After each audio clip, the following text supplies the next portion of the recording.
அன்றாட வாழ்வில் என்று முதல் ஆனந்தம் காண்பீர். என்று முதல் மனதில் எங்கும் சாந்தி நிலவட்டும். மாறுவதற்கு நேரம் இதுவே, சாதித்து காட்டும் நேரம் இதுவே. என்று காண்பீர் அன்றாட வாழ்வில் ஆனந்தம். பாவத்திலேயே திருப்தியாக இருந்துவிட முடியாது. இப்படி சொல்ல வேண்டாம். சரி, ஸ்தோத்திரம், கிருபையும் இரக்கம் இருக்கிறது, கிறிஸ்துவுக்குள் இருப்பவருக்கு குற்றப்படுத்துதல் கிடையாது, அதனால் பரவாயில்லை. மிக லாவகமான வாக்கியம் இது, தெரியுமா? அவர் விழுந்து விட்டார், விபச்சாரத்தில் இல்லை. விபச்சாரத்தில் நீங்கள் அப்படியே விழுந்து விடவில்லை, அதில் சற்று ஈடுபட்டிருந்தீர்கள். சிந்தையில் ஆரம்பிக்கின்றது. நாம் தவிர்த்திருக்க வேண்டிய சந்திப்புகளில் அது ஆரம்பமானது.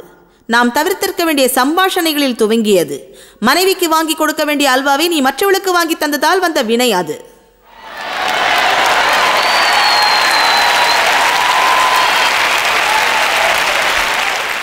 பிறரை கவர்ச்சிக்கலாம் என்ற எண்ணத்தோடு கவர்ச்சியான ஆடைகளை அணிந்து வேலைக்கு செல்லும் பெண்களினால் தான் அது ஆரம்பமாகிறது. ஓ, அவள் அப்படி எதையும் செய்துவிட மாட்டாள், அவள் இதோ விளையாட்டுத்தனமாக இருக்கிறாள், அவ்வளவுதான். இல்லை, நாம் விழுந்து விடுவதில்லை. நெருப்பில் விளையாடினாலும் எரிந்து விட மாட்டோம் என்று நம்மை நினைக்க வைத்து ஏமாற்றி விடுகிறான் பிசாசு. அவன் நம்மை ஏமாற்றி இப்படி சிந்திக்க வைக்கின்றான். அது நம் மனதளவில் இருக்கும் வரைக்கும் பிரச்சனையே இல்லை என்று இயேசு சொன்னார். ஒரு பெண்ணை இச்சையோடு பார்த்தால் அது விபச்சாரம் செய்ததற்கு சமம். பிறரை நீ வெறுத்தால் அது கொலைக்கு சமம்.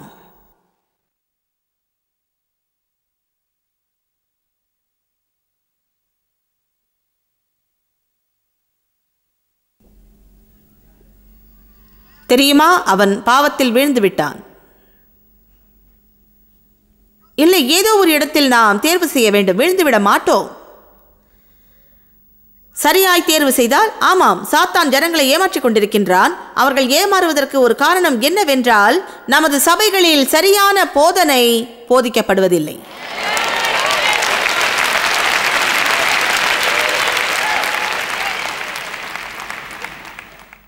காரணத்தோடுதான் இயேசு நம்மை ஆடுகள் என்றார். பூமியிலேயே ஆடுகள் தான் மிக மந்தமான மிருகம். யாரையும் புண்படுத்த விரும்பவில்லை. உங்களைப் போல நானும் ஒரு ஆடு. அனைத்தையும் மக்களுக்கு சொல்ல வேண்டும். உங்களில் பலர் இதை அடுத்த உயர்நிலைக்கும் உதைத்து செல்ல அர்ப்பணிக்கப் போகின்றீர்கள்.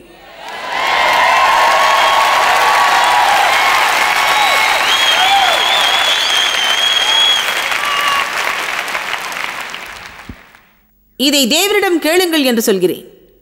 நீங்கள் இதற்கு ஆயத்தமா? என் வாழ்வில் எது தேவா உமக்கு பிரியமில்லாதது?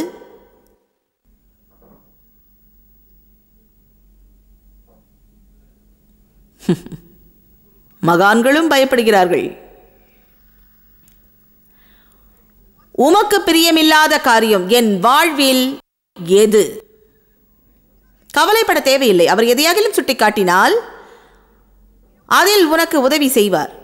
கிருபையை அருள்வார், இரக்கம் அருள்வார், உதவி செய்வார், கற்றுக் கொடுப்பார். நம்மால் கையாள முடியாத காரியங்களை தேவன் நம்மீது திணிக்கவே மாட்டார். எந்த நிலையில் இருக்கிறோம் என்பதை நாம் பரிசோதிக்காவிட்டால் நாம் எப்படி உயர்ந்த நிலையை அடைய முடியும்? ஒன்று சொல்கிறேன், உன்னை சூழ உள்ளவர்களை வைத்து உன் தரத்தை நீ மதிப்பிட்டுக் கொள்ளாதே. மற்ற அனைவரும் அதை செய்வதால் நாமும் அதை செய்யலாம் என்று நீயாகவே யூகித்துக் கொள்ளாதே. தேவன் சொன்னதை மட்டுமே நீ செய்ய வேண்டும். நீ மட்டுமே அதை செய்ய நேர்ந்தாலும் நீ அதை செய்துவிடு.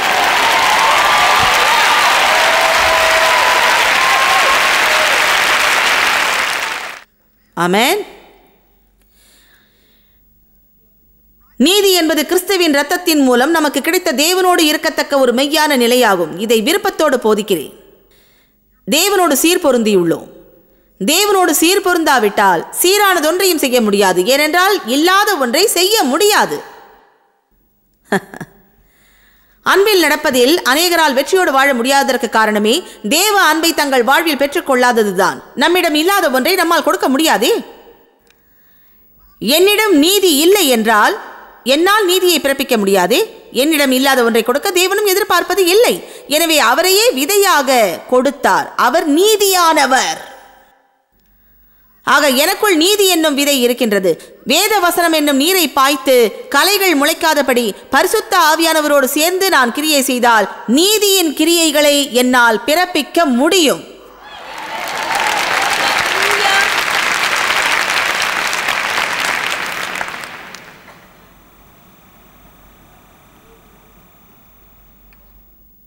பாசனம் செய்யப்படும் தோட்டம்தான் நாம். புளிய மரத்தில் நான் மாங்காயை பறிக்க விரும்புவது மூடத்தனமாகும். தேவன் எனக்கு கொடுக்காத ஒன்றை தேவன் என்னிடம் எதிர்பார்ப்பதே கிடையாது. ஆமென். நாம் நீதியானதை செய்வதே நமக்கு கிடைக்கும் பிரதிபலன்தான். இது போன்ற ஒரு உணர்வு இருப்பது மிக அருமையான காரியம் தெரியுமா? நன்றி இயேசுவே, அந்த சூழ்நிலையில் சரியாக நடந்து கொள்ள கிருபை தந்தீர்.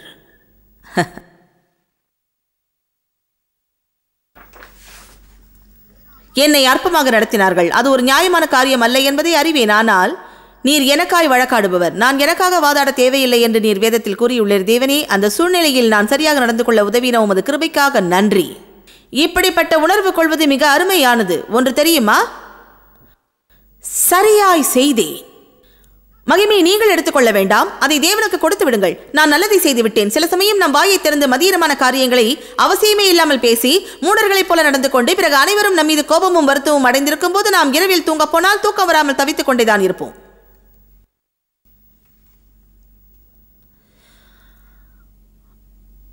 ஆமாம், குற்றப்படுத்துதல் கிடையாது. மன்னிக்கும்படி தேவனிடம் கேட்கலாம், மன்னிப்பார். ஆனால் உங்களுக்கு ஒன்று தெரியுமா? ஆரம்பத்திலேயே சரியான விதத்தில் துவங்க நான் முன்வந்தால் தேவையற்ற பல அடிகளை என்னால் தவிர்த்திருக்க முடியும்.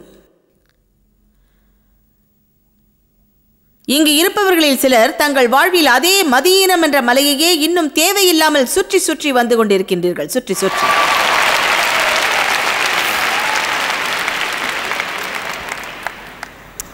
நாம் தவறு செய்யும் போது உதவவே தேவ கிருபையும் மன்னிப்பும் அளிக்கப்பட்டிருக்கிறது. ஆனால் நாம் வேண்டுமென்றே தவறு செய்யக்கூடாது. சரியானதை செய்ய முயலும் போது அறியாமல் ஏற்படும் பிழைதான் தவறு எனப்படும். முதலாவது தேவ ராஜ்யத்தையும் அவர் நீதியையும் தேடுங்கள். சரியாய் செய்ய ஜெபியுங்கள், சரியாய் செயல்பட ஜெபியுங்கள். காலையில் எழுந்து உங்கள் செழிப்பிற்காகவும் வேலை உயர்வுக்காகவும் ஜெபித்துக் கொண்டே இருக்க வேண்டாம். அனைத்தையும் ஒரு பட்டியல் போட்டு அடுத்த 3 நாளில் இதை தேவன் செய்யாவிட்டால் இனி நான் ரட்சிப்பில் நிலைத்திருக்கவே மாட்டேன் என்று சொல்லக்கூடாது.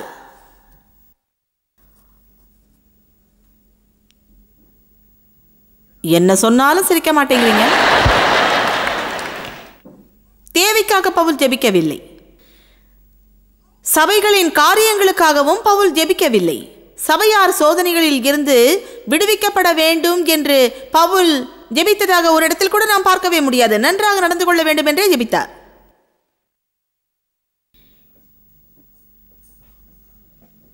இதுவரை பீடத்தருகில் வந்து யாரும் இப்படி சொன்னதில்லை. ஜாய்ஸ், பெரும் சோதனையில் அகப்பட்டிருக்கிறேன், நான் சரியாய் நடந்து கொள்ளும்படி ஜெபம் செய்யுங்கள்.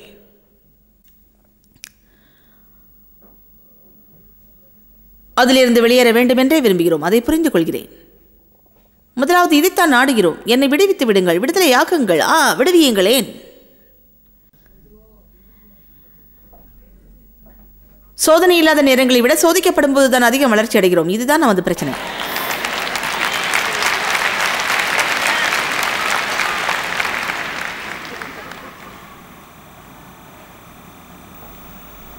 தங்களை கிறிஸ்தவர்கள் என்று சொல்லிக் கொள்பவர்கள் எத்தனை பேர்? உண்மையாக சொல்லுங்கள். கிறிஸ்தவர்கள் என்று சொல்லிக் கொள்பவர்கள் எத்தனை பேர் தேவனுக்கு மகிமை சேர்க்க வேண்டும் என்ற நோக்கத்தோடு காலையில் விழிக்கிறோம்?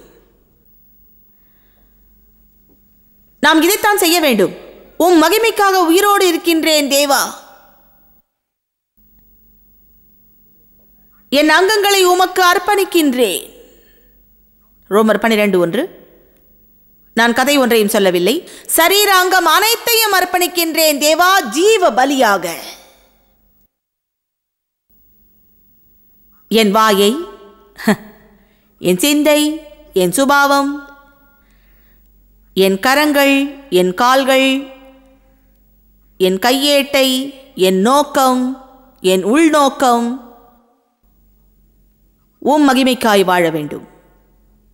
உமது மகிமைக்காக வாழ வேண்டும்.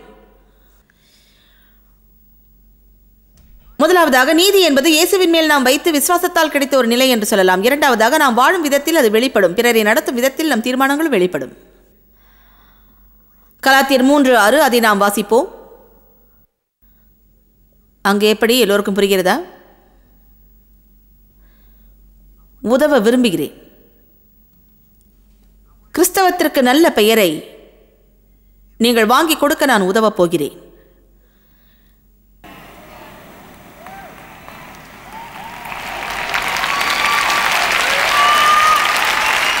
தேவனுக்கு நற்கீர்த்தியை சம்பாதித்து கொடுக்க உதவுகின்றேன். என் நடத்தை தேவனது பெயரை எப்படி பாதிக்கும் என்று நீங்கள் என்னிடம் கேட்கலாம். சம்பந்தம் இருக்கின்றது. ஏன் தெரியுமா? 2 கொரிந்தியர் 5:20 நாம் தேவனது ஸ்தானாதிபதிகள் என்கிறது. கவனியுங்கள். நம் மூலமாக தம்மை உலகத்திற்கு வெளிப்படுத்துகிறார். தேவஸ்தானாதிபதிகள். அவர் பிரதிநிதியாய் அனுப்பப்பட்டவன். சீனாவில் இருந்து ஒருவர் ஸ்தானாதிபதியாக இங்கு வந்தார். யாரோ ஒருவரை பிடித்து சீனா இங்கு அனுப்பிவிடுவதில்லை. சீனா அனுப்பும் ஒருவர் சீன கலாச்சாரத்தை பிரதிபலிக்கிறவராக இருப்பார். சீன அரசாங்கத்தின் பிரதிநிதியாக சீன வழிமுறைகளை பிரதிபலிப்பார். தலைசிறந்த நபரையே அனுப்புவார்கள். பரலோக ராஜ்யத்தின் பிரதிநிதிகள் நாம் அனைவரும் தான் தேவனது ஸ்தானாதிபதிகள். வேலை செய்யும் இடங்களுக்கு அனுப்பப்பட்டோம். அண்டை வீட்டாரிடத்திற்கும், சபைகளுக்கும், சந்தை வெளிகளுக்கும், மளிகை கடைகளுக்கும், நெடுஞ்சாலைக்கும், போக்குவரத்திலும் தேவன் எப்படிப்பட்டவர் என்பதை உலகிற்கு காட்ட அனுப்பிய ஸ்தானாதிபதிகள் நாம்.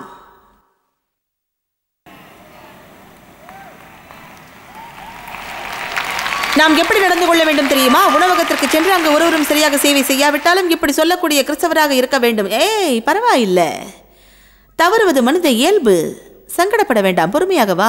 இப்படி அல்ல, என்ன பண்ற, குடிநீர் எங்க?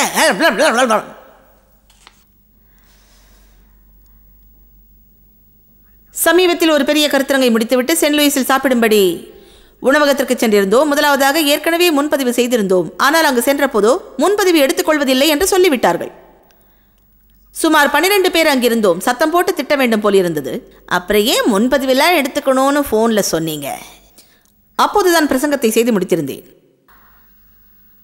நம்மை அமைதிப்படுத்தும் பரிசுத்த ஆவிக்காக தேவனுக்கு நன்றி. என் வாழ்க்கையில் பரிசுத்த ஆவிக்காகவும் அவரது உணர்த்துதலுக்காகவும் நன்றி சொல்கிறேன்.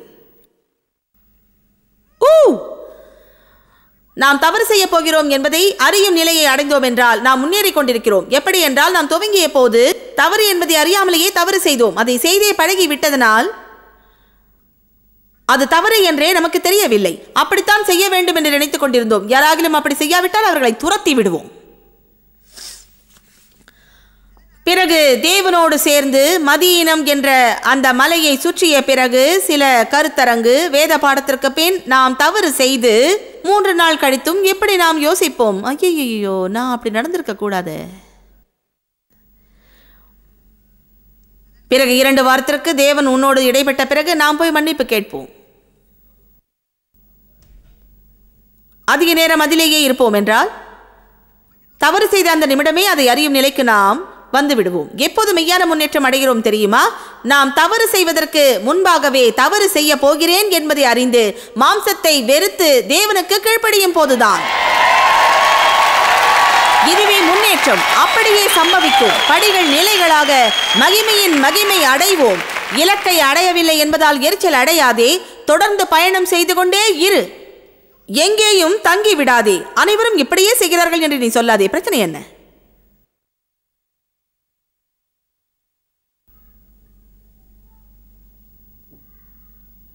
நான் சொல்வது புரிகிறதா? அதுவே முக்கியம்.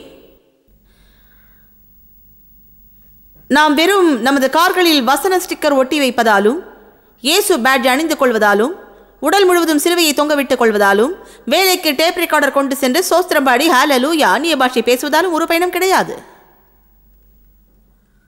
அதை செய்யலாம்.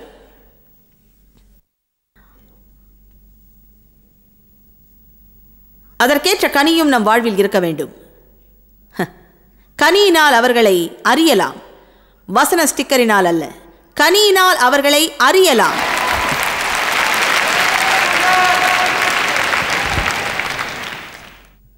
ஒரு ஆப்பிள் மரம் இப்படி சத்தம் போட வேண்டிய அவசியம் இல்லை. நான் ஆப்பிள் மரம், நான் ஒரு ஆப்பிள் மரம், என்னை பார், நான் ஆப்பிள் மரம், ஓஹோ, நான் ஆப்பிள் மரம், ஓஹோ, ஆப்பிள் மரம். இல்லை, அதன் அருகே சென்று பார்த்தால் ஆப்பிள், இது ஒரு ஆப்பிள் மரம் தான்.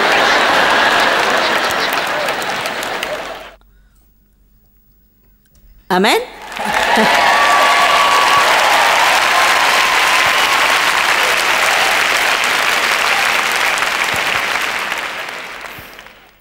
ஆக எப்படியோ ஒரு மேஜை கிடைப்பதற்கு 40 நிமிடம் காத்திருந்தோம். பிரசங்கம் செய்தே களைத்து போயிருந்தேன் என்பதை மறந்துவிட வேண்டாம். அதிகமான பசி. இந்த ஷூவை மாட்டிக்கொண்டு அங்கும் இங்கும் நடந்தே கால் வலித்தது. எனவே நான் அமைதியாக அமர்ந்து சாப்பிட விரும்பினேன். ஒன்று வேண்டும் போது அது நமக்கு கிடைக்காவிட்டால் நாம் மிகவும் மோசமாக நடந்து கொள்வோம் இல்லையா? நாம் ஒன்றையும் பேசாவிட்டாலும் உடல் அசைவால் வெளிப்படுத்துகின்றோம்.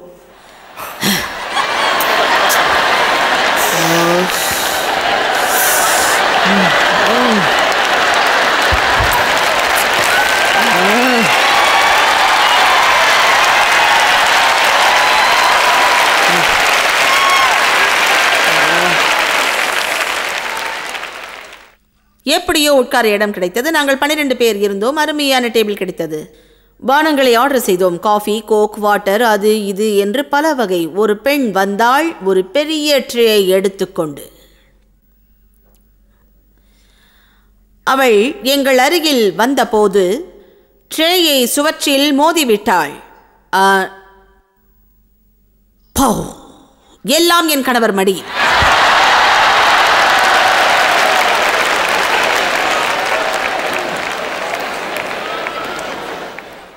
தேவனுக்கு நன்றி. தேவ் ஒரு பொறுமையான மனிதர். அவர் சொன்னார், கவலைப்படாதே, இது பிரச்சனையே இல்லை. அவள் சொன்னால், இன்னைக்கு தான் வேலையில் சேர்ந்த, பிரச்சனை வரும்போது தேவ் மேனேஜரை அழைத்து, இது இந்த பெண்ணின் தவறல்ல, இங்கு கூட்டம் அதிகமாக இருந்தது, இவள் மீது தவறில்லை என்றார். பிறகு அவர் ஷேக் அண்ட் ஷேக் என்ற உணவகத்தில் வேலை செய்த கதையை அவளுக்கு சொன்னார். இப்படித்தான் ஒரு ட்ரேயில் பானம் கொண்டு சென்ற போது காலிடறி காரில் இருந்த ஒருவர் மீது அனைத்தையும் கொட்டி விட்டாராம். அவளை தேற்றும்படி சொன்னார். பிறகு நாங்கள் கேட்ட பானத்தை கொண்டு வர மீண்டும் சென்றவள் திரும்ப வரும்போது அவள் கண்களை பார்த்தாலே தெரிந்தது அவள் உள்ளே சென்று நன்றாக அழுதுவிட்டு வருகிறாள் என்று. பிறகு மேசையின் மறுபக்கம் இருந்த என்னை திரும்பி பார்த்து இப்படி சொன்னாள், உங்களுக்கு சேவை செய்ய துவங்கின போதே ரொம்ப பயந்தேன், ஏன்னா நீங்க யாருன்னு தெரியும். அப்போ நான் ரொம்ப நடுங்கி போனேன். நான் நினைத்தேன், ஓ நன்றி இயேசுவே, நன்றி நன்றி நன்றி தேவனே நன்றி, நாங்கள் மதியமாக நடந்து கொள்ளாததற்கு நன்றி நன்றி.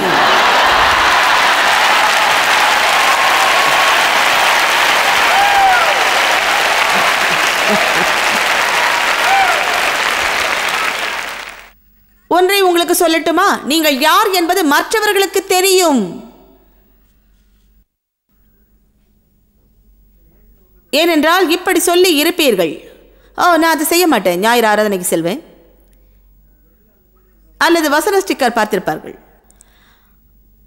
அல்லது உங்கள் மேசையில் கிறிஸ்தவாட்டையை பார்த்திருப்பார்கள். யாருமே பார்க்கலன்னு நினைக்கிறீங்களா?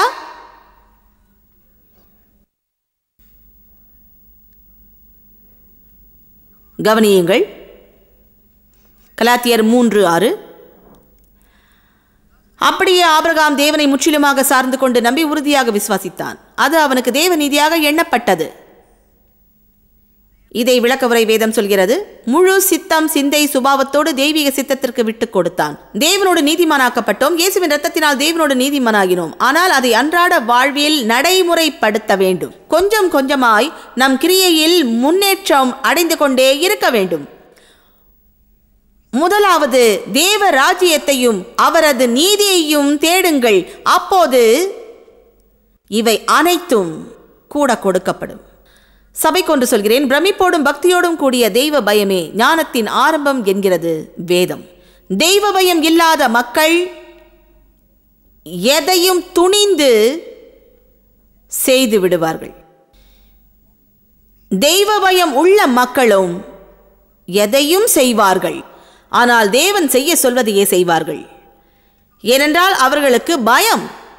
சரியான விதத்தில் தேவனுக்கு கீழ்ப்படிய. தேவனுக்கு கீழ்ப்படியாது இருக்க பயப்பட வேண்டும். வெறும் பயம் அல்ல, மரியாதை வேண்டும். ஒரு பயபக்தியும் பிரமிப்பும் தேவை. தேவன், இது தெய்வ காரியமாகும். கடவுள்.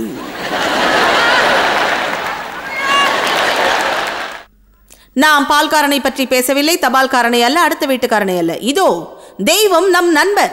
அவர் கடவுளும் சர்வ வல்லவர், அகிலத்தை படைத்தவர். அவர் எல்லா வல்லமை, எல்லா வலிமை, எல்லா ஞானம், எல்லா அறிவு அனைத்தும் என்றும் இருப்பவர். நம்மால் ஒன்றும் செய்ய முடிவதே இல்லை. நாம் செய்வதை அவர் காண்கின்றார்.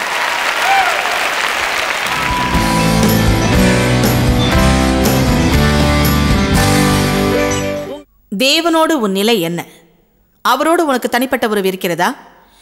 ஒருவேளை பக்தியாக இருப்பதற்கு முயற்சி செய்து கொண்டிருந்திருக்கலாம், ஆலயத்திற்கும் போகலாம். ஆனால் கிறிஸ்துவின் மூலம் தெய்வத்தோடு தனிப்பட்ட ஆழமான உறவு உண்டு என்று நிச்சயம் சொல்ல முடியாது. இயேசுவை உங்கள் தெய்வமாய் ஏற்றுக்கொள்ளாமல் இருக்கலாம்.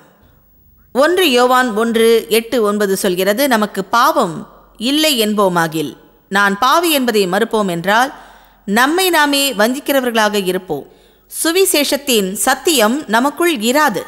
ஆனால் நாம் நம்முடைய பாவங்களை அறிக்கையிட்டால் பாவங்களை முற்றிலுமாய் நமக்கு மன்னித்து எல்லா அநியாயத்தையும் தொடர்ந்து சுத்திகரிப்பதற்கு அவர் உண்மையும் நீதியும் உள்ளவராயிருக்கிறார்.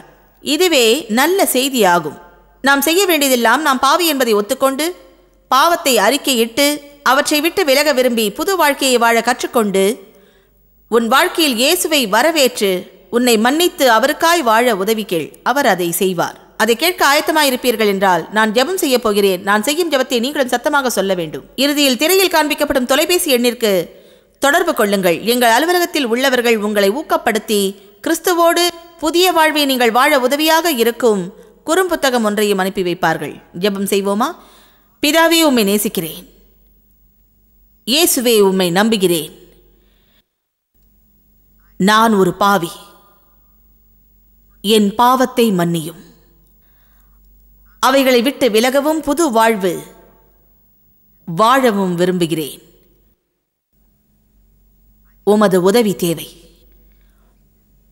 மன்னியும். என் இதயத்திற்குள் வாரும். உமக்காக தினமும் வாழ உதவி செய்யும். வாழ்வின் ஒவ்வொரு நாளும். ஆமென். மிக மிக எளிமையானதாக தோன்றலாம். உண்மையில் ரட்சிப்பு என்பது எளிதானதே. நாம் விசுவாசித்தால் மட்டும் போதும். இயேசு உனக்காய் மரித்தார், மரித்தோரிலிருந்து உயிர்த்தார். இன்றும் உயிரோடு இருக்கின்றார்.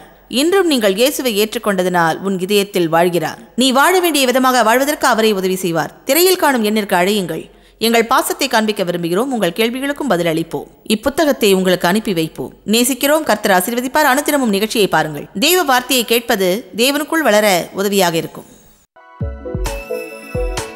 நீங்கள் அறிந்திருப்பதை காட்டிலும் ஜாய்ஸ் மேயர் ஊழியங்களில் நீங்கள் மிக முக்கியமானவர்கள். இந்த உலக ஊழியத்தை சாத்தியமாக்குவதற்காய் உங்களை பாராட்டுகிறோம். நண்பர்களுக்கும் பங்காளர்களுக்கும் நன்றி கூறுகிறோம். நாம் இணைந்து பசித்தோர்க்கு உணவும் ஏழைக்கு உடையும் தேசங்களுக்கு நற்செய்தியும் வழங்குகிறோம். உங்கள் ஜெப வேண்டுதல்களை பகிர்ந்து கொள்ள, ஆதாரங்கள் குறித்து மாநாட்டு விவரங்கள் காண, உலகமெங்கும் கிறிஸ்துவின் அன்பை பகிர்ந்து கொள்ள எங்களுடன் பங்காளர்களாக எங்களை தொடர்பு கொள்ளுங்கள் அல்லது jmmindia.org லாக் ஆன் செய்யுங்கள்.